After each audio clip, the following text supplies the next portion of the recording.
Әруақ, жан, дамабой. Сен оны көрмегенсің. Тек достарың мен ағапкелеріңнен естуің бар. Ол жайлы айтылғанда көзің жасаурап, қатты қорқасың. Есі көздігінен ашылады. Ыдыс аяқтар сықырлайды. Белгісіз біреудің жүргенін сезесің. Ол кім? Бастырылып қалу. Тілдің калимаға келмей қалуы. Бұл қалай болады? Адамдарды үрейлендіруші кім? Немесе ол не? Баз біреулер оны дамабой дейді.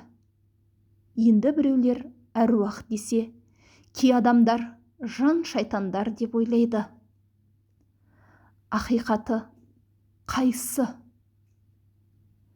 Басынан бастап кеттік. Өз басымнан өткен оқиға. Құрметті оқырман, каналыма тіркеліп, әңгімемді соңына дейін тыңдап, ұнаған болса лайк басып, комментарийде шынайы ой-пікірлеріңізді қалдырыңыздар.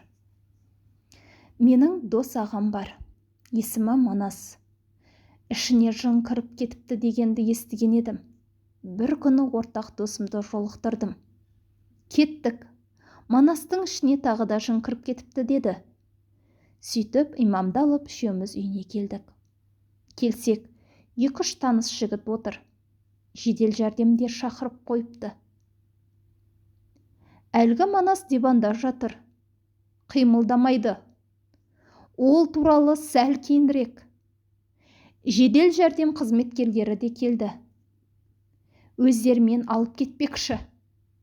Психбольницаға алып бармақ. Соткамдағы бейнені жын кіргенді емдеп жатқан көрсетіп, оған жын кірген, ауру емес, күтіңдер.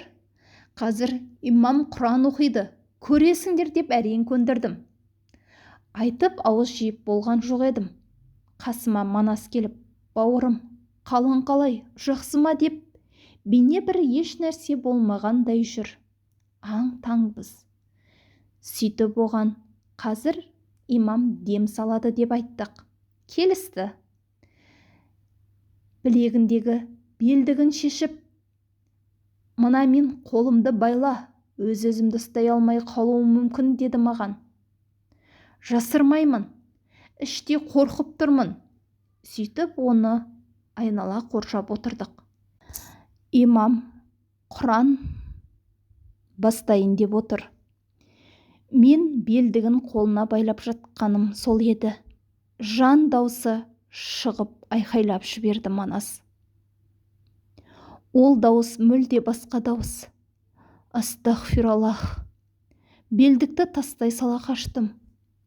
Жаңағы дәрігер қыздарға қарасам, көздері доп-домалақ болып, қол-аяқтары қалтырап тұр. Уақыт өткізбей қасымыздағы бір бала белдікті байлап қолын ұстады.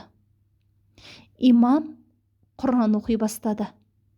Дәрігерлердің қалай кетіп қалғанын білмейміз. Бір қарасақ, үшеуі де жоқ. Шыңғыру басталды. Я, кәдімгі басқаша дауыс шықты. Манастың дауысы мүлде бөлек болатын. Жіберіңдер деп айқайлайды. Сен кімсің дедім. Соткадағы кісінің сұрақтарын қойдым. Ол, мен шайтанмын деп айқайлады. Көздері ойнап, бір сәт тынышталмай тұр. Дауысы қыздың дауысы сияқты айқайлап шығып жатыр. Жасың қаншада дедім. Ол не дегенін білесіздер ме? Жасым 800-де деді. Достарыңды үйлендірмеймін деді. Бір уақытта жылады. Артынша күлді. Шық десек шықпайым деп тілін шығарды. Ондайды бірінші рет көріп отырмын. Құран оқып отырған имам көзін ашпайды. Біз жынмен сөйлесіп әлекпіз. Не керек ақыры шықпады. Қалай шығару керектігін қайдан білейік? Құран оқыса шығып кететін шығар деген ойда едік. ертесі Манкенттегі Рустам ака шығарыпты. Бұрын жынның барына сенсем де онша мән бермейтін едім. Бұл жолы көзім анық жетті. Мешіт имамдарының айтуынша жындар да өз әлемінде өмір сүреді. Олар да балалайды, туылады, өледі. Бізбен параллельный өмір сүріп жатыр екен. Бірақ өз еріктерімен адамның ішіне кіре алмайды. Тек Алланың қалауымен ғана іске асады екен. Домовой деп жүргендеріміз де үй жыны екен. Ешқандай да әруақ емес. Жындар мұсылман және кәпір болып та бөлінеді екен. Олардың да жаратылудағы мақсаты Аллаға құлшылық қылу. Құранда Зарият сүресінде мен жындар мен адамдарды өзіме құлшылық қылулары үшін жараттым дейді Аллах. Олар бала сияқты, ақылдары аз. Олардан қорыққан сайын олар күшейе береді. Сондықтан да қорықпау керек екен.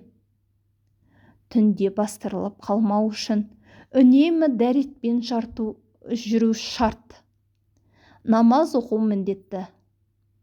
Ла илаха иллаллах Мұхаммадур Расулаллах деген сөзді үнемі айтып жүрген жақсы. Әңгімем ұнаған болса лайк басып, комментарийде шынайы лебіздеріңізді қалдырыңыздар. Каналыма тіркеліп кетуді ұмытпаңыз. Өзге де қызықты оқиғаларды каналымнан таба аласыздар. Алдын ала рахмет.